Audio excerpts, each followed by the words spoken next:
Step into the Incense and Whiskey sanctuary with mindfulness enthusiasts and verified whiskey lovers, Mecca and Ashley, as they discuss all the random topics they love, from mindfulness to memes. This is Ashley. And this is Mecca.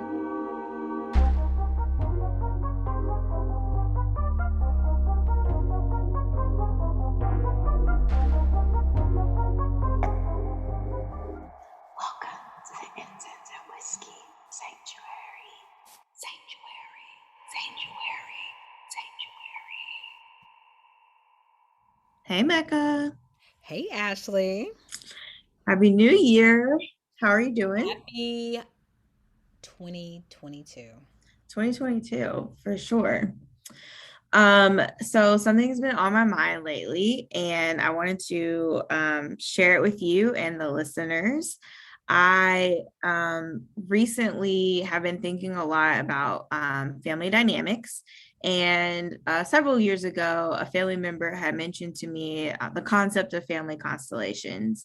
And for anyone that's not familiar, family constellations is a creation, or it's credited to German psychologist Bert Hellinger, who traveled to South Africa as a missionary in the 1950s and became interested in the customs of the Zulu people in a particular ceremony that they used to understand one another. So in that tradition, ancestors are sacred, right? And healing ancestral wounds is a key to strong family ties.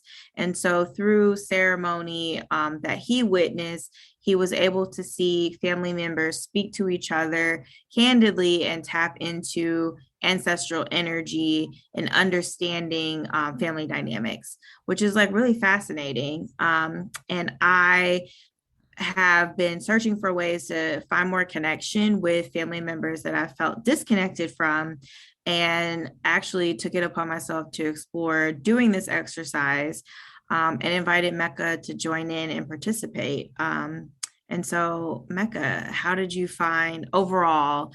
How did you find the family constellations concept, and have you heard of it before we did our exercise together?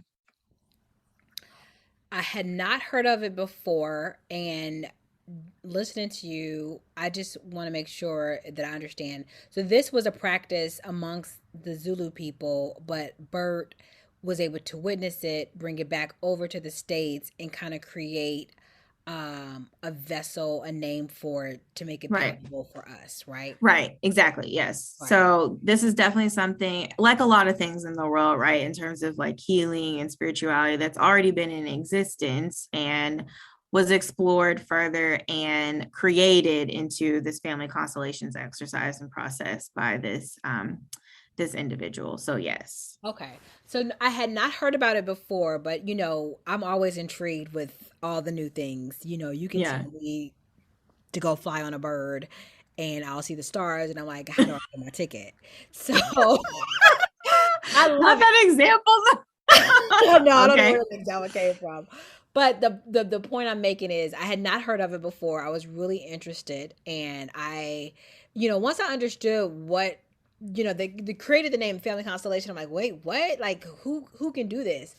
I don't want to go too much into it because I'll let you go with your story, but I hadn't heard of it. I thought I was really interested, and I'm even more interested in exploring it even more than what we experienced. Yeah. So in the family constellations exercise, you as an individual or with a partner in a group situation can sit with a practitioner, and typically you would be working with that practitioner and a series of what can be called representatives. So individuals that maybe you do or do not know, most likely you don't know, that you walk through certain facts or things that are known in your family, and those individuals help to channel the energy of those family members or of that situation, and kind of give you a different viewpoint of that person's perspective and life experience that brought them to where they are today, and gives you a different point of view on how it plays out for how things play out for them, and how it affects or does not affect your dynamic with that family member, is a way that I would summarize it. And so in this instance, I was feeling some disconnection with my parents, and wanted to explore in particular the mother-daughter line, and asked Mecca to join in the exploration with the practitioner. And Mecca was able to join us. And I know that it was at points probably really intense for her, serving as a representative. And so, like, let us know, Mecca, how did you find it Right. Okay, I wanted to overall? say this. So, because these terms can be a bit confusing. So, I'm gonna just say it the way I interpreted it. So, we Yeah. use the word representative, but in reality, it's channeling, right? Yeah. Mm-hmm. Right. So, and at first, I was like, I mean, I thought that you had to have all these various experiences and the know-hows to be able to channel, you know. Mm-hmm. But even from my own reading and up into what we experienced with your family constellation, I now know that this is a gift. This is something that anyone can experience when you put your mind to it. So I will Mm-hmm. say that there isn't like this one or two people that can channel like you as an individual can channel. So I'll say Yeah. that. Mm-hmm. I would say that with no prior knowledge of anything, it was very enlightening. And it was one of those things that, like, when you asked me to do this or asked if I would be a part of it, I just wanted to be like the best. I wanted to be able to present my best self to you, right? So Yeah. I did something that was not required, but I did it anyway because She- I'm extra. Um, but I remember when you asked me, I was like, oh my God, I'm gonna fast for like 3 days and just be on a juice cleanse so I can like be yeah. a clean vessel for you. I'm not gonna have Yeah. fried chicken. So, I um, appreciate that sacrifice. I do. I appreciate and that. that's not something you have to do. But in my mind, I kept thinking about channeling and all the things. So I would say the feelings were, there were things that when someone's like, whose feeling is that? Someone's like, you pick up other people's energy. This was the real life pick up other people's energy kind of Mm-hmm. experience for me. It wasn't Mm-hmm. it wasn't feelings that I had of my own. There was no reason that I would have a particular feeling that I had when I was asked a question or when I was asked to be um, a specific uh, person within this process. So I knew it Mm-hmm. wasn't my feelings, and that was really good to be able to know the difference between what you as an individual feels and the feelings that you were evoking from someone else.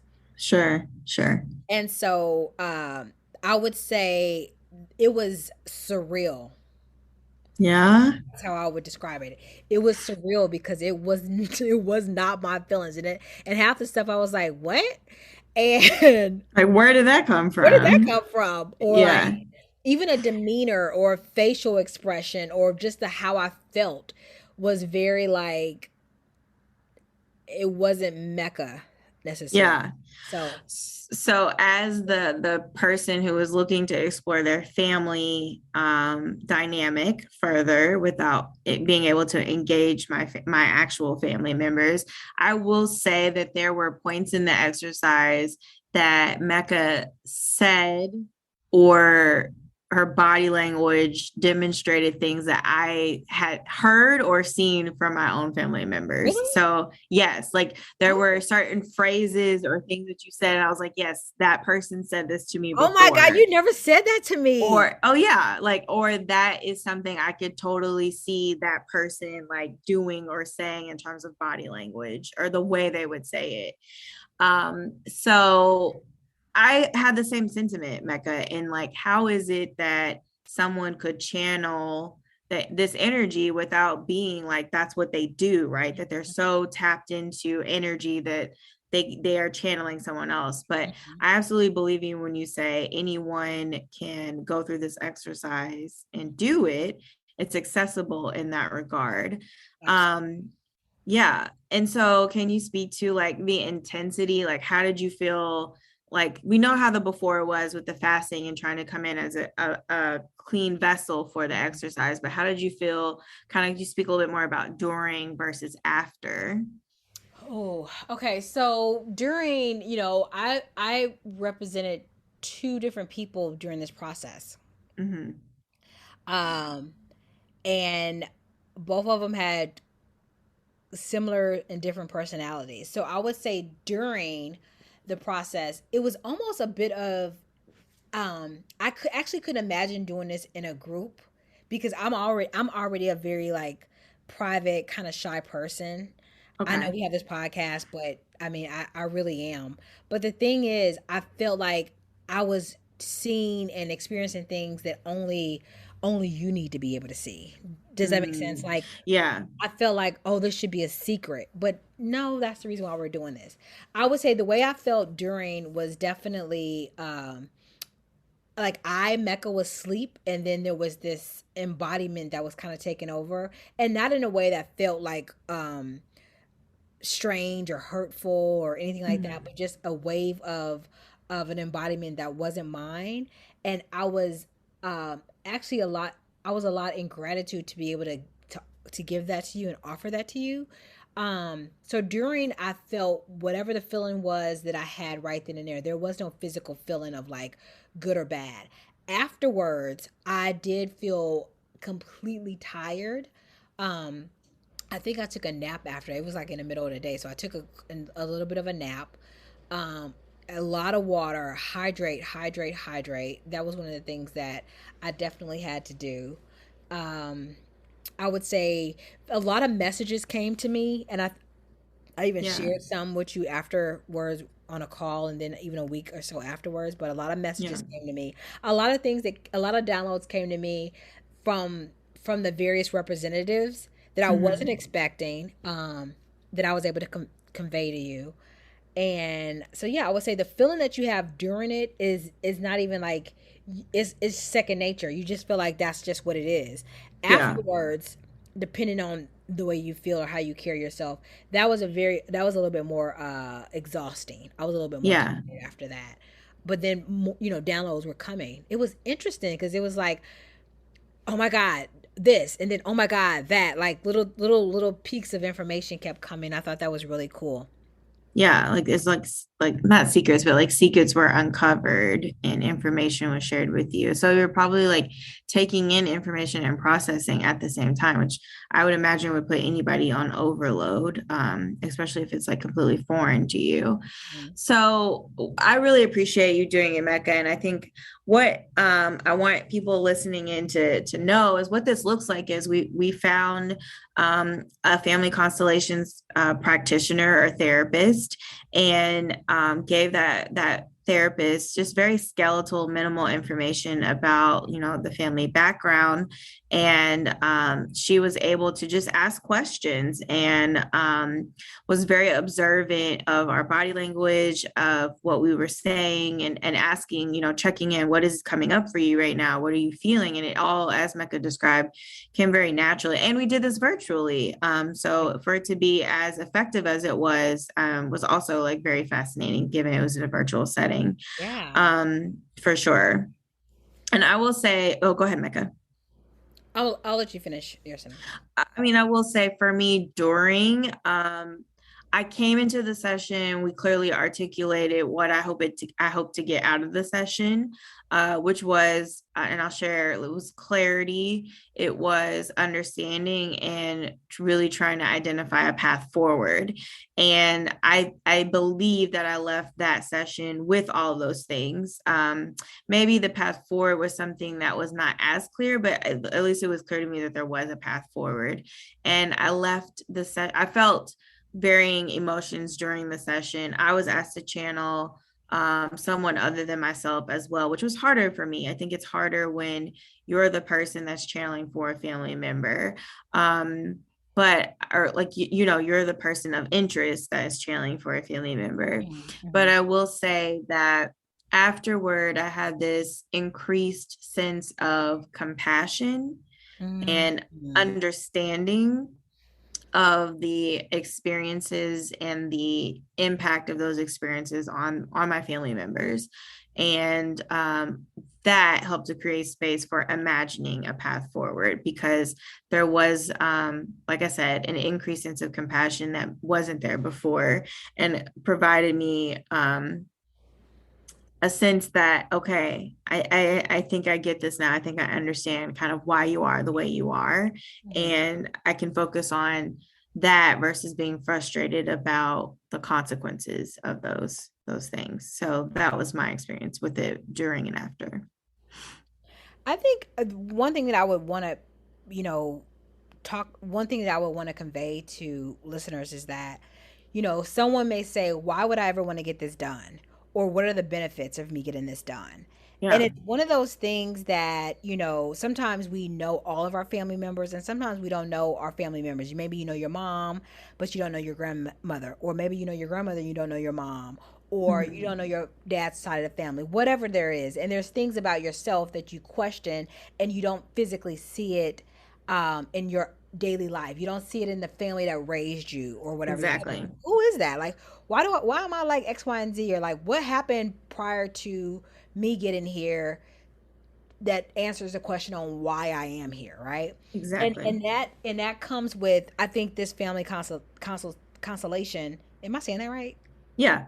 Family constellation. And kind of goes into like you are able to speak to the spirit and speak to the person regardless if they don't need to be there, but you have Yeah. the ability of speaking to their spirit, and ask whatever questions you want to ask, right? Yeah. And what, not all of the things are going to be answered, but I think one of the benefits is to be able to, like you said, to create an understanding. Now, whatever you understand and what you come from that can always be different. But then you have more of a path that sounds more factual than us as a person creating our own assumptions of someone. You only Yeah. know your parents and your family members as you see them right now in your real time, but not understanding like who they were before you were born, Yeah. family members before who before we were born, and just kind of like knowing who they were, and not necessarily the people in your household, but like it could be 7 generations back, Mm-hmm. right? I think it's pretty cool. So there's the benefits of it would be to gain a better understanding of, your personality. You can gain a better understanding of like um your various characteristics and habits that you have that you really don't have an origin to. Right. I think that's pretty cool. And even just talking to them spiritually, Yeah.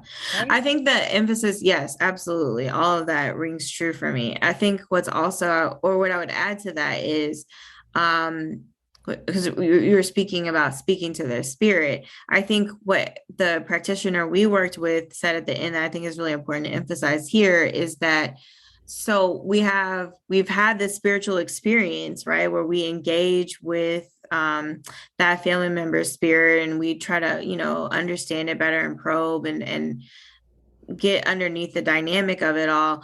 That is what's happening in what I'll call like the spirit realm. It's Hmm. still different from what's happening in, like, Oh yeah. the earth side, like the reality of the situation. So while I left the exercise feeling like I have some sense of resolution emotionally and spiritually, physically the situation hadn't really shifted. Mm. But that emotional and spiritual reconnection, or like what, for lack of a better phrase, I think helped me to move forward in the like physical actual realm of connection. And that was like, it was like a non-starter for me, to be honest. And so I think that anybody that, as Mecca said, you don't have contact with the family member, you didn't know this person, or you're estranged from this person, or you don't know how to have a relationship with this person, something like this could be a good exercise to undertake, and it is very possible to do it virtually. Yeah. You just said something that made me, I just have to say this because Yeah. you just said something like once you get, and I'm going to see if I can like wrap this up because, I can sometimes be long winded. But once you get something down in your spirit that you have connected with and you have evoked that feeling, like in your mind, you felt like, oh, I see a way forward. This is happening. This is all good. These are all the feelings that I have. And in reality, physical on the earth plane, it hadn't caught up to that yet. But as long as you have the feeling of it, okay, listen to me. Whenever you have the feeling of it and it's in your head, you feel it like this is what's happening, it speeds up the manifestation. Does that make sense? Oh, yes, it makes sense. Speeds up the manifestation because you have already dealt with it, you're doing it, and it's afterwards in your mind. Done that, been there, done that, it's all solved. Even though it hasn't really been quote unquote solved in the physical realm, but you felt it, so it speeds up. It has it can't do anything but come to where you are spiritually. Exactly. Like that's how manifestation happens. I need to apply that concept to other parts of life, I just Mecca. wanted to say that because that was a whole. That's not what we were talking about, but it's just really like when you feel it, like, and it's been so many times, and I'm sure you've experienced this too. Like, oh, maybe you had this dream and all these things happen, and like, oh yeah, I've been there, done that. Like, I've already solved that problem. But then when you wake up, in reality, the problem is still there. But you're like, no, like I've never had that experience. No, but I'm really going to try to apply this concept now. Okay. I think what I have done though, is I have tried to visualize being on the other side of a problem or a situation that's made me uncomfortable. And I have imagined and tried to visualize what will it look like? How will I feel? What new knowledge or wisdom will I have on the other side of this? And I use that as a coping mechanism to get through. Well, I'm not even thinking of it as manifestation, but I think that that's a fair point, for sure, and definitely something we should all exercise and employ. I like it. Catch us next time on Incense and Whiskey. In the meantime, take a breath, have a sip.